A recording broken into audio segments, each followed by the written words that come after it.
जैसा पर शायद सपनों में, मैं उड़ना चाहूं जैसा पर शायद सपनों में।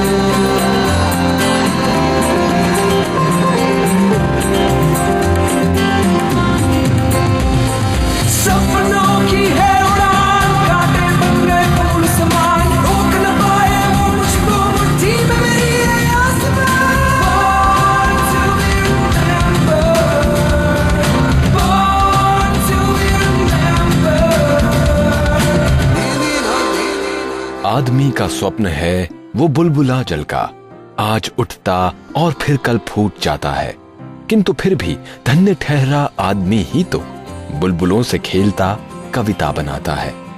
दोस्तों, इन चंद लाइनों से आपको मनुष्य की योग्यता का अंदाजा तो लग ही गया होगा, लेकिन इन 4 लाइनों में इतनी बड़ी बात को पेश करने का जो अंदाज है वो किसी साधारण इंसान की कलम का जादू तो नहीं हो सकता है।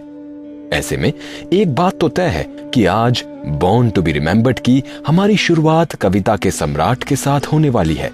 मैं बात कर रहा हूं एक ऐसे सम्राट की जिन्हें पूरा देश राष्ट्र कवि के नाम से पहचानता है।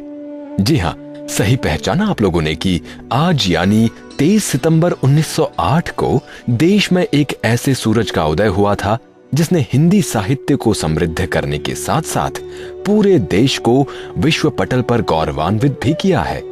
वैसे तो इनका नाम किसी परिचय का मोहताज नहीं है।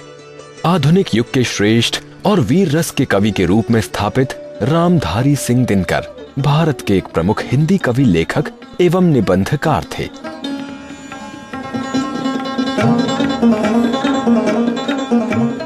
साहित्य के रूप में इन्होंने बांग्ला, संस्कृत, अंग्रेजी और उर्दू पर गहन अध्ययन किया था। आजादी के पहले तक इन्हें एक विद्रोही कवि के रूप में पहचान मिली और फिर आजादी के बाद राष्ट्र कवि के रूप में ये पहचाने जाते रहे। एक ओर तो वीर रस से सराबोर उनकी कविताओं में आक्रोश, विद्रोह और क्रांति की पुकार दिखती है, तो दूसरी तरफ उनमें कोमल श्रृंगारिक भावनाओं की अभिव्यक्ति नजर आती है।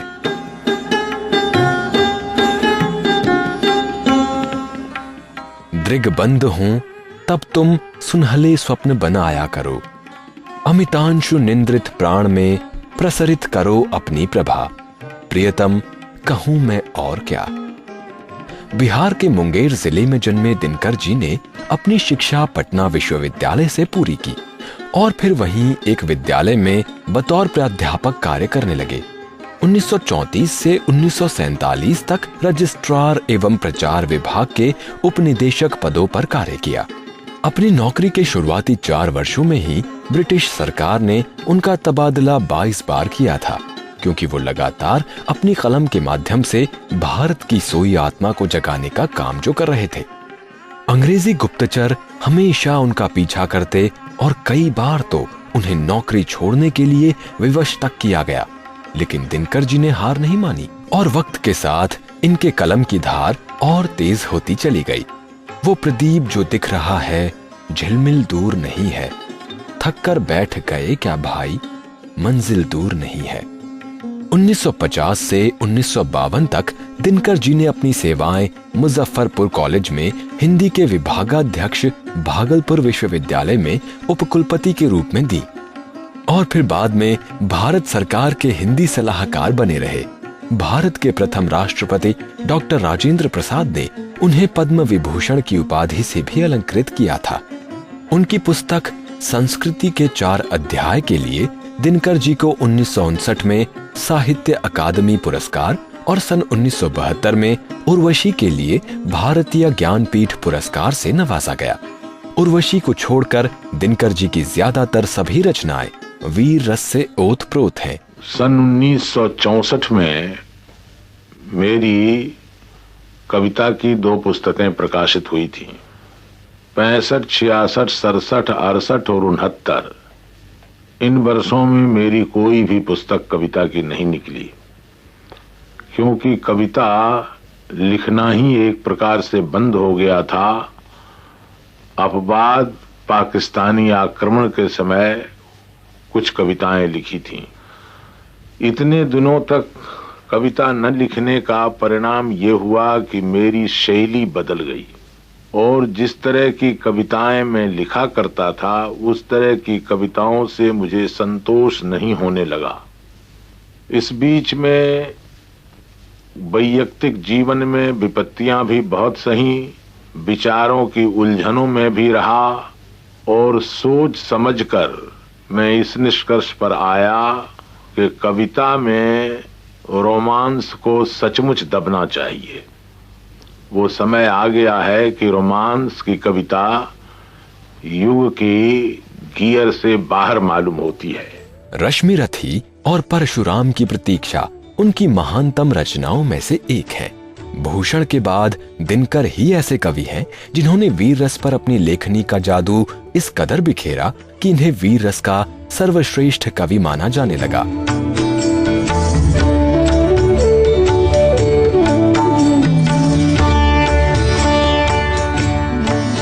स्वानों को मिलता दूध वस्त्र, भूखे बालक अकुलाते हैं, माँ की हड्डी से चिपक ठिठुर जाड़ों में रात बिताते हैं। युवती के लज्जा वसन बेच जब ब्याज चुकाए जाते हैं, मालिक जब तेल फुलेलों पर पानी सा द्रव्य बहाते हैं। पापी महलों का अहंकार देता तुझको तब आमंत्रण। प्रसिद्ध कवि हरिवंश राय बच्चन जी ने एक बार कहा था कि दिनकर जी को एक नहीं बल्कि गद्य, पद्य, भाषा और हिंदी भाषा के लिए 4 ज्ञानपीठ पुरस्कार दिए जाने चाहिए थे। उन्होंने सामाजिक और आर्थिक समानता व शोषण के खिलाफ कविताओं की रचना की।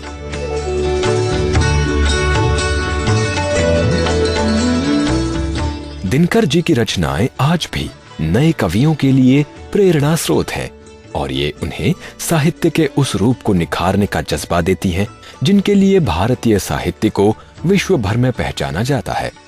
हिंदी को समृद्ध करने और हालातों को कलम के जरिए उजागर करने की कला में माहिर दिनकर जी को तमाम विश्वविद्यालयों द्वारा सम्मानित किया जा चुका था। 1952 में इन्हें राज्यसभा के सदस्य के तौर पर चुना गया और लगातार 3 बार वो राज्यसभा के सदस्य नियुक्त किए जाते रहे। उन्होंने हर विषय और हर एक विधा में शब्दों का जाल बिछाया था। आज भले ही दिनकर नाम का ये सूरज धरती पर विराजमान न हो, लेकिन उनकी आभा अभी भी देश के कोने कोने में बिखरी नजर आती है। रामधारी सिंह दिनकर जी की जयंती पर आज पूरा देश उनके योगदानों का सम्मान करते हुए उन्हें श्रद्धांजलि अर्पित कर रहा है।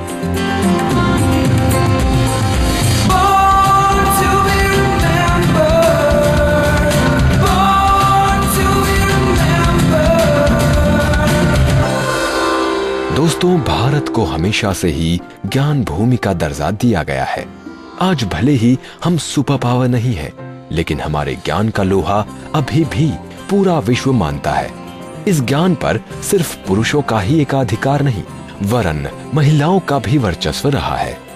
ब्रिटिश इंडिया के कोलकाता में जन्मी आशिमा चौटर्जी भी एक ऐसा ही नाम है, जिन्होंने विज्ञान के क्षेत्र में देश की महिलाओं को आगे आने का हौसला दिया। वो खुद भी देश की पहली ऐसी बेटी थीं जिन्होंने किसी भारतीय विश्वविद्यालय से DSc सम्मान प्राप्त किया था।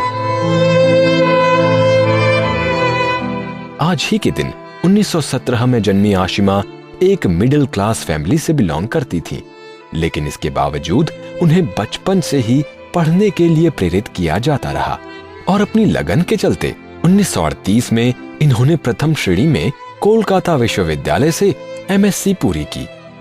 उन्होंने भारतीय महाद्वीप पर मौजूद औषधीय पौधों के अर्क में छिपे रसायनों को पहचानकर बहुत ही बेहतरीन तरीके से उनका प्रयोग एंटी एपिलेप्टिक यानी मिर्गी विरोधी और मलेरिया विरोधी ड्रग्स के रूप में किया। आशिमा जी ने अपनी पूरी जिंदगी कोलकाता यूनिवर्सिटी में युवा पीढ़ी को नई दवाओं के इस क्षेत्र में आगे लाने के लिए बतौर अध्यापक ही बिताई। आशिमा जी को विंका एल्कलॉइड्स पर उनके शोध कार्यों के लिए खास तौर पर याद किया जाता है। इस केमिकल सीरीज का इस्तेमाल कैंसर की दवाओं को तैयार करने और पौधों से प्राप्त होने वाली एंटी कन्वल्सिव ड्रग्स यानी ऐंठन को समाप्त कर सकने वाली दवाओं के लिए किया जाता है। इन्होंने अपनी MSc पूरी करने के 2 साल बाद ही लेडी ब्राबॉन कॉलेज में डिपार्टमेंट ऑफ केमिस्ट्री की नींव रखी। सन 1944 में इन्होंने कोलकाता विश्वविद्यालय से DSc की उपाधि प्राप्त की और फिर वहीं पर लेक्चरर नियुक्त हो गईं।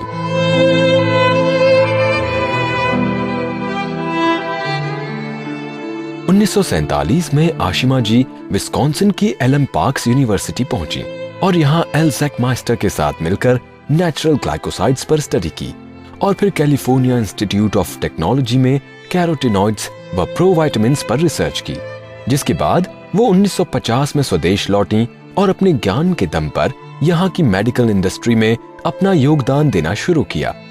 शुरुआती दौर में रिसर्च वर्क करना उनके लिए काफी कठिन रहा, क्योंकि इस वक्त जो भी स्टाइपेंड्स और रिसर्च ग्रांट यूनिवर्सिटी की ओर से दी जाती थी वो सीरियस और एक्टिव रिसर्च के लिहाज से बहुत कम थी। ऐसे में प्रोडक्टिव रिसर्च कर पाना अपने आप में बहुत ही चैलेंजिंग था। आशिमा जी को मात्र 300 रुपए ग्रांट एक रिसर्च स्टूडेंट के तौर पर, 1000 रुपए laboratory grant full time scholar के तौर पर और मात्र 150 रुपए स्टाइपेंड वेस्ट बंगाल गवर्नमेंट की ओर से मिलता था, जिनके साथ उन्हें अलग अलग इंस्टीट्यूट में जाकर पौधों में पाए जाने वाले महत्वपूर्ण रसायनों का अध्ययन और उनका प्रयोग एप्लीकेशंस के तौर पर करना होता था। ऐसे कठिन हालातों में उन दिनों उनकी हौसला अफजाई करने में प्रोफेसर सत्येन बोस, मेघनाथ साहा और जगदीश चंद्र बोस जैसे महान वैज्ञानिकों का योगदान सराहनीय रहा।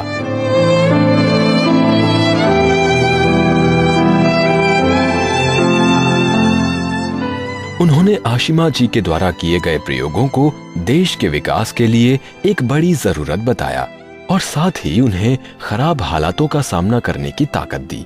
इस तरह आशिमा जी ने 1972 में केमिस्ट्री में शोध के लिए UGC के तहत स्पेशल असिस्टेंस प्रोग्राम की शुरुआत की और 1985 में इसे अपग्रेड करते हुए centre for advance studies on natural products में तब्दील कर दिया गया।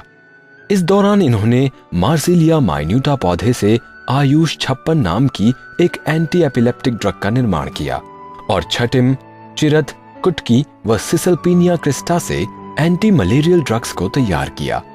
उन्होंने अपने पूरे करियर में नेशनल और इंटरनेशनल जर्नल्स में करीब 400 रिसर्च पेपर्स पब्लिश किए। देश व विदेश के कई विश्वविद्यालयों ने उन्हें DSc डिग्री और फेलोशिप से सम्मानित किया। उनके महत्वपूर्ण योगदानों के चलते 1960 में आशिमा जी को नेशनल एकेडमी ऑफ साइंसेस का फेलो भी चुना गया और 1961 में शांति स्वरूप भटनागर व 1962 में CV रमन अवार्ड से सुशोभित किया गया। 1975 में भारत सरकार ने भी इन्हें पद्म भूषण से नवाजा और इसी साल आशिमा जी इंडियन साइंस कांग्रेस की पहली महिला जनरल प्रेसिडेंट के तौर पर चुनी गई। 1982 से 1990 तक उन्होंने बतौर राज्यसभा सदस्य देश की वैज्ञानिक नीतियों में अपना अमूल्य योगदान दिया। 22 नवंबर 2006 को आशिमा जी की मृत्यु से विज्ञान जगत को बहुत बड़ा धक्का लगा, लेकिन युवा पीढ़ी ने लगातार उनकी विरासत को आगे बढ़ाते हुए उन्हें अब तक जिंदा रखा है। बॉर्न टू बी रिमेंबर्ड की तरफ से आशिमा जी को तहे दिल से श्रद्धांजलि।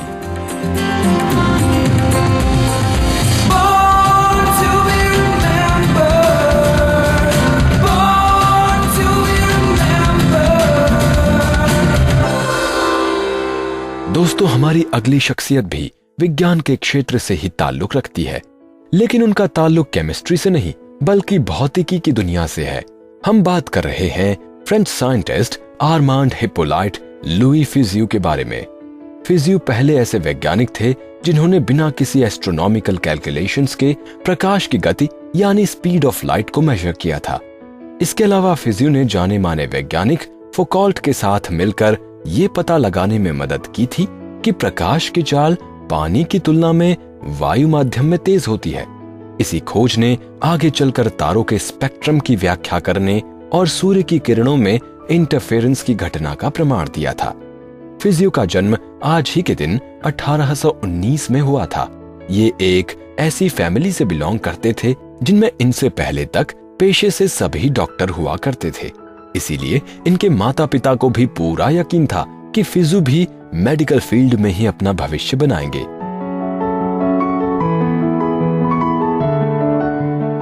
उस वक्त खुद फिजू को भी अंदाजा नहीं था कि वो आने वाली सदी की बड़ी खोजों की नींव रखने वाले हैं। अपने कॉलेज टाइम में ही इनकी मुलाकात फौकॉल्ट से हुई थी और वो दोनों उस जमाने में बहुत ही घनिष्ठ मित्र हुआ करते थे।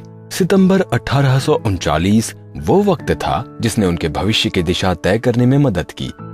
इस दौरान फिजू और फौकॉल्ट ने पेरिस में फोटो टेक्निक पर शुरू किए गए एक फ्री कोर्स को ज्वाइन किया और कोर्स के बाद उन्होंने वही प्रयोग करने शुरू किए और फिर फोटोग्राफी में पिक्चर के बनने में लगने वाले टाइम को कम करने में सफलता हासिल की। कॉलेज के बाद फिजू ने दाखिला ले लिया पेरिस मेडिकल स्कूल में, लेकिन इसी दौरान वो जबरदस्त माइग्रेन से गुजरने लगे और फिर उन्होंने मेडिसिन को छोड़ने का निश्चय कर लिया। बीमारी से उबरने तक फिजू ने काफी भ्रमण किया और इसी दौरान उनका रुख फिजिक्स की तरफ हो गया।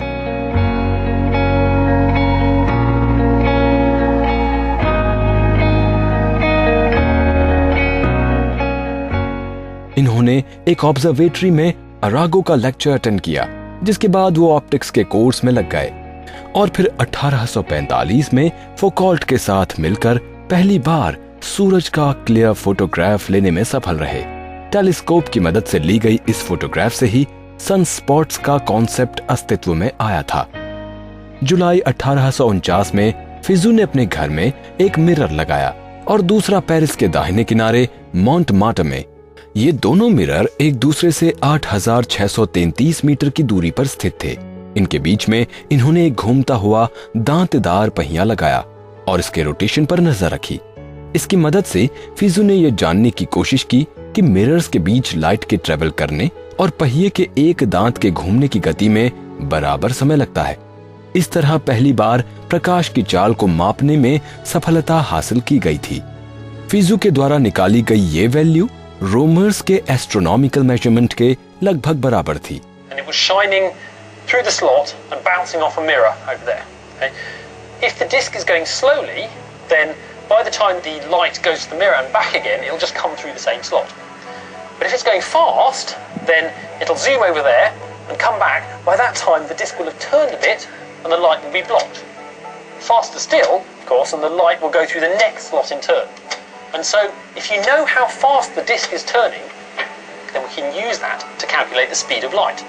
All it is it's the distance between here and the mirror and back again, divided by the time it takes for the disc to turn from that to that. Light की speed और photography से जुड़ी फिजू की खोजों ने optics यानी प्रकाश भौतिकी की बुनियाद को मजबूत बनाने में खास भूमिका निभाई और इन्हीं अचीवमेंट्स के लिए इन्हें कई सम्मान भी दिए गए। 18 सितंबर 1896 को 76 वर्ष की उम्र में उनकी मृत्यु हो गई। आज फिजू की जन्मतिथि पर हमारी टीम की तरफ से उन्हें हार्दिक श्रद्धांजलि।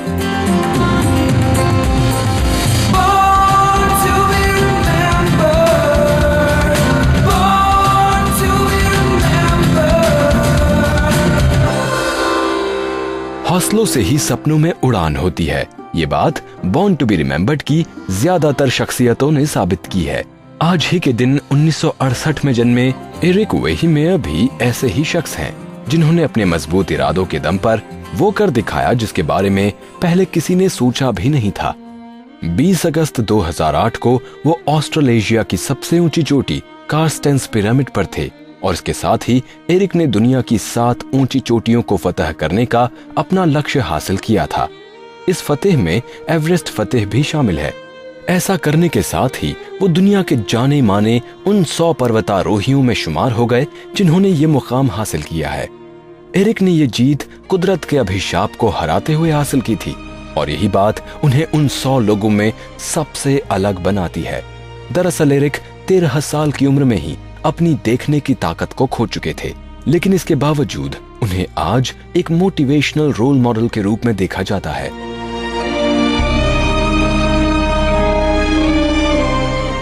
एवरेस्ट फतेह करने वाले एरिक पहले ऐसे दृष्टिहीन व्यक्ति हैं जिन्होंने दुनिया की सबसे ऊंची और खतरनाक चोटी को भी अपने आत्मविश्वास के आगे छोटा साबित कर दिया था। Maybe what kept our species surviving for so many thousands of years was an ability to move away from uncertainty, away from pain, and towards things we understood, things we're comfortable with. But in the modern world, I don't think that works anymore. I think in order to achieve greatness, sometimes we have to square off with adversity and we have to walk into its very midst. वो एक school teacher होने के साथ साथ wrestling coach, motivator और दुनिया के मशहूर एथलीट भी हैं। उन्होंने अपने साहस और जुनून के दम पर ही खुद को एक प्रतिष्ठित माउंटेन क्लाइंबर, पैराग्लाइडर और स्काई डाइवर साबित किया है। नए कारनामे करना और जिंदगी को जीना ही उनका फलसफा है, जो एरिक की लाइफ में साफ साफ नजर आता है। बतौर एथलीट अपनी सभी खूबियों के अलावा वो touch the top of the world के लेखक भी हैं। ये बुक अब तक करीब 10 देशों और 6 भाषाओं में पब्लिश हो चुकी है। जून 2006 में इसी बुक पर बेस्ड एक फीचर फिल्म भी बनाई जा चुकी है। Further then the I can see Eric की अवार्ड विनिंग फिल्म है, जिसे पहला होम प्राइज और 19 फिल्म फेस्टिवल अवार्ड्स मिले हैं। इसे 2 एमी अवार्ड्स के लिए भी नॉमिनेट किया गया था। Mount Everest, the tallest point on Earth, 29,035 feet.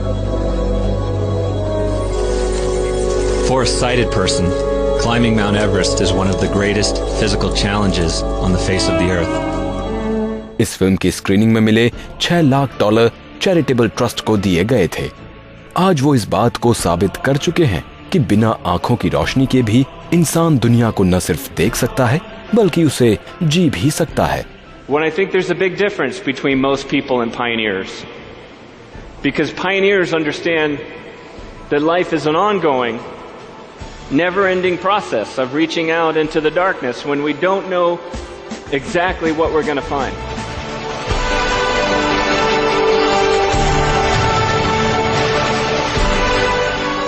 पूरी दुनिया के साथ बॉर्न टू बी रिमेम्बर्ड भी एरिक को जन्मदिन की बधाई देते हुए उनके अदम्य साहस और जुनून को सलाम करता है।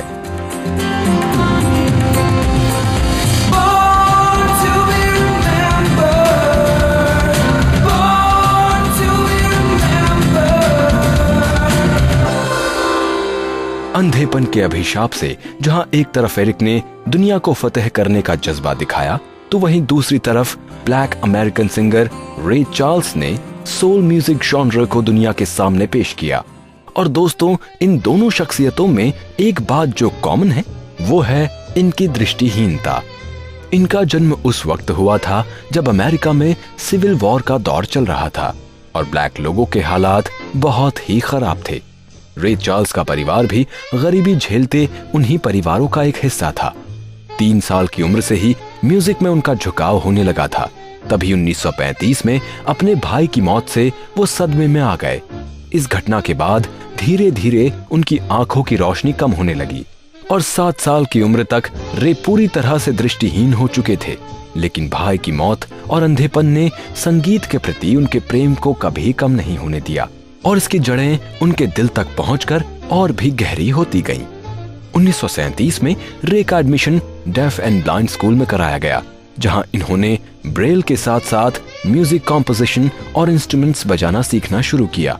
रे की जिंदगी ने अभी स्पीड पकड़ी ही थी। उनकी मां की मृत्यु हो गई, लेकिन रे अभी भी अपनी राह से नहीं हटे और फिर 1947 में रे सिएटल आ गए।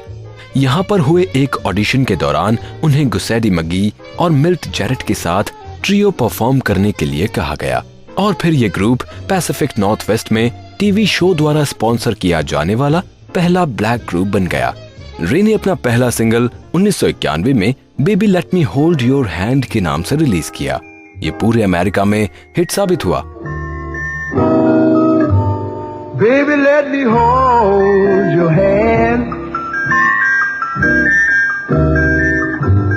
until I make you understand. Oh, baby,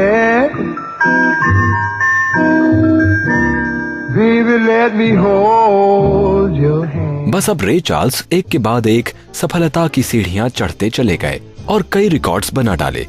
इन्होंने अपने पूरे करियर में 32 चार्ट हिट देकर खुद को अमेरिकन म्यूजिक इंडस्ट्री का एक फिनोमिनल आर्टिस्ट एस्टैब्लिश कर दिया था। सोल म्यूजिक के इस महारथी ने जून 2004 में दुनिया से अपना नाता तोड़ लिया, लेकिन रे के म्यूजिक और उनके स्टाइल के साथ हमारे दिलों का नाता आज भी उतना ही मजबूत है। इनकी इस दिल छू लेने वाली पेशकश के साथ ही बॉर्न टू बी रिमेम्बर्ड की तरफ से रे चार्ल्स रॉबिन्सन को सच्ची श्रद्धांजलि। I've acted out my life in stages with 10,000 people watching, but we're alone and I'm just singing this song for you. I know your image of me is what I hope to be, baby. I treated you unkindly, but girl, can't you see? There's no one more important to me, so darling, can't you please see through me? 'Cause we're alone now. अब अपने दोस्त संदीप भट्ट को दीजिए आज के episode को यहीं समाप्त करने की अनुमति। कल फिर मिलते हैं एक और नए एपिसोड के साथ। नमस्कार। मैं बनना चाहूँ जैसा पर शायद सपनों में, मैं उड़ना चाहूँ जैसा पर शायद सपनों में।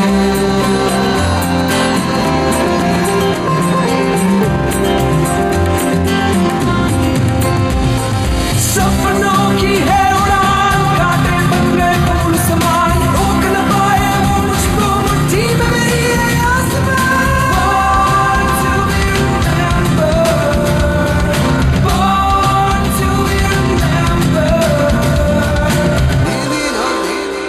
इस कार्यक्रम के कार्यकारी निर्माता जैनेन्द्र सिंह,